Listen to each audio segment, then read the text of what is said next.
కానీ ఇద్దరు కూడా ఓటు వేసి వచ్చాము. నేను చాలా ఎలక్షన్లు చేశాను, నేను కూడా ఓటేసాను. ఈరోజు ఓటర్స్ అందరూ కూడా వాళ్ళ ఓటు ఉపయోగించుకోవడానికి అరెస్ట్ అని మాట్లాడుతున్నాను. లోకల్ కోసం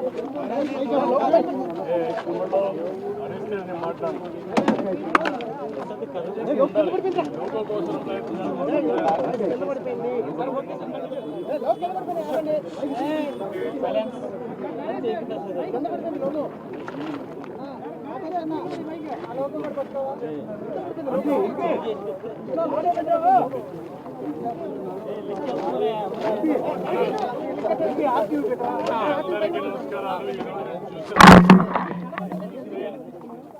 అందరూ ఓటర్స్ కూడా 7 గంటలకి పోలింగ్ స్టేషన్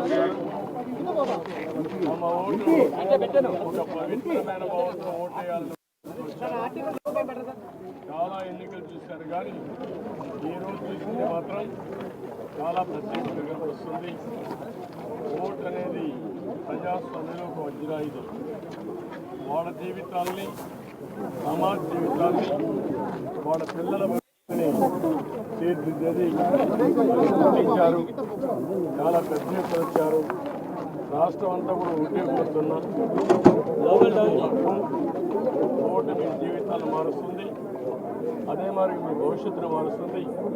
మీ పిల్లలే కాకుండా మీ భావితరాల పిల్లలు కూడా పునాదులు వేస్తుంది.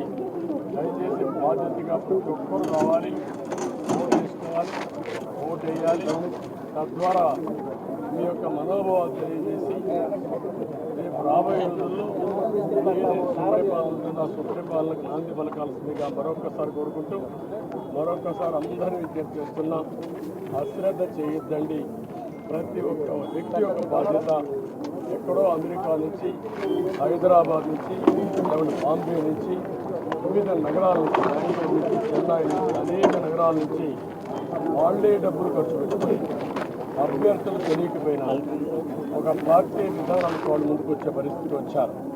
కొంతమంది అయితే పేదవాళ్ళు, కూరగాయల వ్యాపారం చేసుకునే వాళ్ళు అమెరికా నుంచి, హైదరాబాద్ నుంచి, లేకుంటే బాంబే నుంచి, వివిధ నగరాల నుంచి, బెంగళూరు నుంచి, చెన్నై నుంచి, అనేక నగరాల నుంచి వాళ్లే డబ్బులు ఖర్చు పెట్టుకుని అభ్యర్థులు తెలియకపోయినా ఒక పార్టీ విధానాలతో వాళ్ళు ముందుకు వచ్చే పరిస్థితికి వచ్చారు. కొంతమంది అయితే పేదవాళ్ళు, కూరగాయలు వ్యాపారం చేసుకునే వాళ్ళు, ఇక్కడ లేకుండా ఎక్కడో ఉంటే సొంత ఖర్చులు పెట్టుకొని, క్యారియర్ పెట్టుకొని నేరుగా వచ్చి వాళ్ళ గ్రామంలో ఓటేసుకునే పరిస్థితికి వచ్చారు. ఇది నా జీవితంలో ఎప్పుడు చూడలా. ఇది నిజమైన ప్రజాస్వామ్యం, ప్రజాస్వామ్య స్ఫూర్తికి ఇది నిదర్శనం. అందరినీ మరొక్కసారి అప్పీల్ చేస్తున్నా, ప్రతి ఒక్కరూ రండి, మీ ఓటు హక్కును ఉపయోగించుకోండి. ఏ వ్యక్తి కూడా నేను చూశాను, వికలాంగులు, వృద్ధులు, నడవలేని వాళ్ళు వీల్ చైర్లో వచ్చి ఇది నా బాధ్యత, నేను ఓటేస్తానని చెప్పినప్పుడు నాకు చాలా ఆనందం కలిగింది. ఒళ్ళంతా పులకరించే పరిస్థితి వచ్చింది. ఇది వినూత్నమైన అనుభవం. అందరికీ మరొక్కసారి అభినందనలు.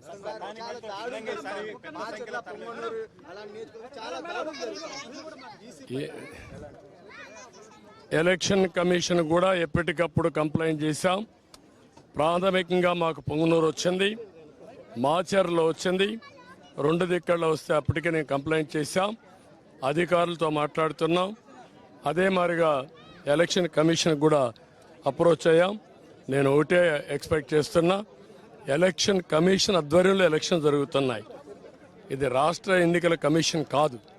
ఆ విషయం ఈ నాయకులు గుర్తుపెట్టుకోవాలి. ఎవరైనా ఒకటే కోరుతున్నా, ప్రజాస్వామ్యంలో ప్రజాస్వామ్యాన్ని అపహాస్యం చేయాలని ప్రయత్నం చేస్తే మాత్రం ఎట్టి పరిస్థితుల్లో మా కార్యకర్తలు కూడా గమనుండరు.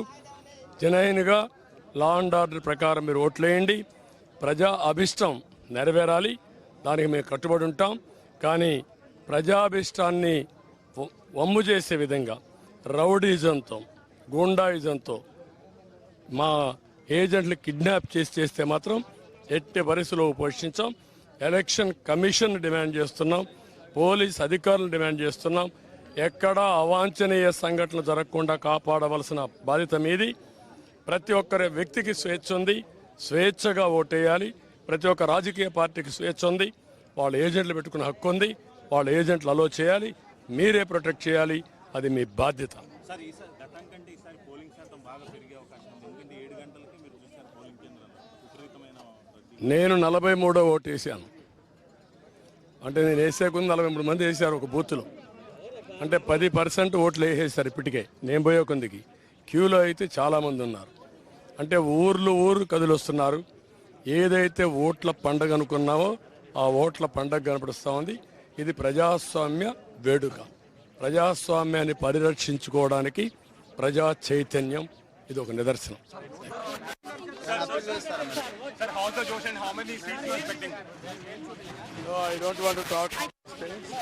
Now election is going on. Here is surprise results.